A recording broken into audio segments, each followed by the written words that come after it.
on this day, approximately this time, folks like us got together and celebrated the creation of a very special, unique town called Winterport. In fact, it's so unique, if you go to the internet and Google Winterport, the only thing you're going to find is Winterport, Maine. That's how cool we are. Right?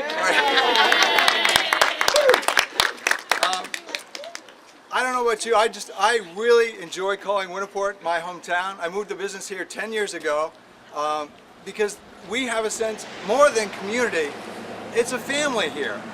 The feeling is much more than that. When we were asked or challenged to raise $25,000 for the local, the new cancer center, what did the residents do? You know, in this economy, when everybody's slamming their wallets shut, we opened our hearts and blew away the figure.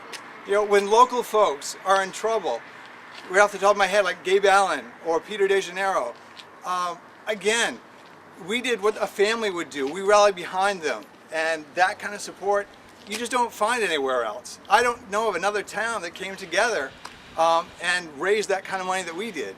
You know, we may not be the richest, monetarily speaking town, but when it comes to heart and when it comes to feeling, I think Winterport is the wealthiest town in the world.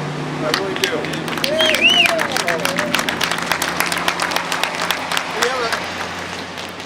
We have a very special two guests today.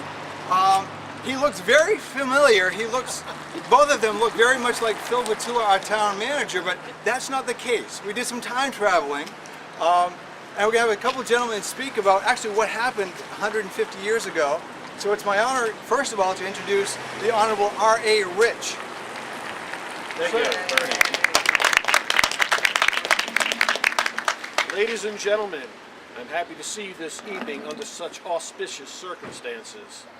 We have met to celebrate the consummation of an event which we have long ardently desired, and it is eminently proper that you should feel grateful for so favorable a termination of the struggle. Grateful to your friends here and elsewhere, who, knowing your rights, dared to defend them. The result has been obtained by long, continued, and persistent effort. It has cost many hard days' work, many sleepless nights, as well as much money. But it is last accomplished, and we are here to celebrate the incorporation of the town of Winterport. In my efforts this past winter, I labored to promote, as I believe, the interest of Frankfort as well as Winterport. But perhaps the citizens of Frankfort are not prepared to appreciate my labors as you do this evening. But I believe this time will come when they will rise up and call us blessed that they have been instrumental in severing the ties that bound us together. We have not accomplished all that we desired. We are loath to part company with some of the old town of Frankfort, and now to say to them that we hope the time is not far distant when we shall be permitted to extend them a brother's hand and a brother's welcome within the limits of Winterport. I am pleased to see some of them here with us this evening, and in the name of this company, I bid them welcome. And in conclusion, I give you the following. The friends of Winterport, they can manifest their interest in her welfare in no better way than to be studying to promote harmony among all its citizens.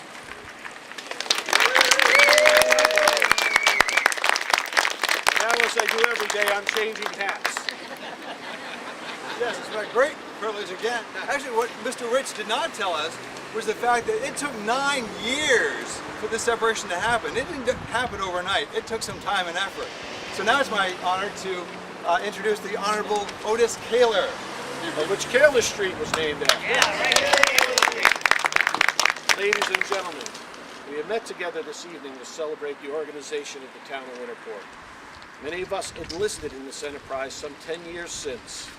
In 1851, a petition was presented to the legislature praying for the same line that we petitioned for this year as well as last. But the legislature, or should I have said the Senate, saw fit to give us this line and sever our village. Still, we feel thankful for our part, feeling that the way to be done to get more. We have thus far succeeded in our endeavors and feel to rejoice in our success, which is demonstrated by the gathering here this evening. While we surround the festal board with hearts overflowing with gratitude, we should not forget our friends in the lower part of the village who are separated from us by the line. They've labored shoulder to shoulder with us to bring about a division of the town hoping thereby to save it from bankruptcy. But they will remain in Frankfurt still, to be goaded a time longer, and while we feel to rejoice, a very different feeling remains their hearts. No doubt they feel gratified that a portion are free, but still many of them feel sad at the thought that the town line should separate them from their friends. But they have everything to hope for in the future.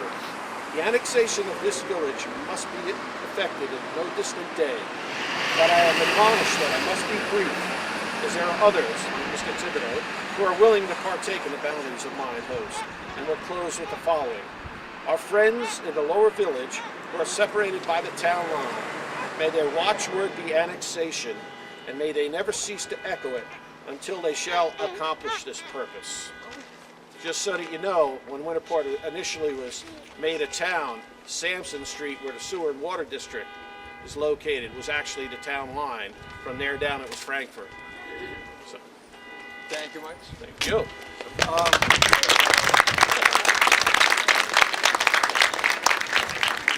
Also, if you notice, we have some special flags out that you'll notice are like a little different. There's only 33 stars on those flags, which is what it was in 1860. The Winterport Area Business Association will be actually selling these flags throughout the year.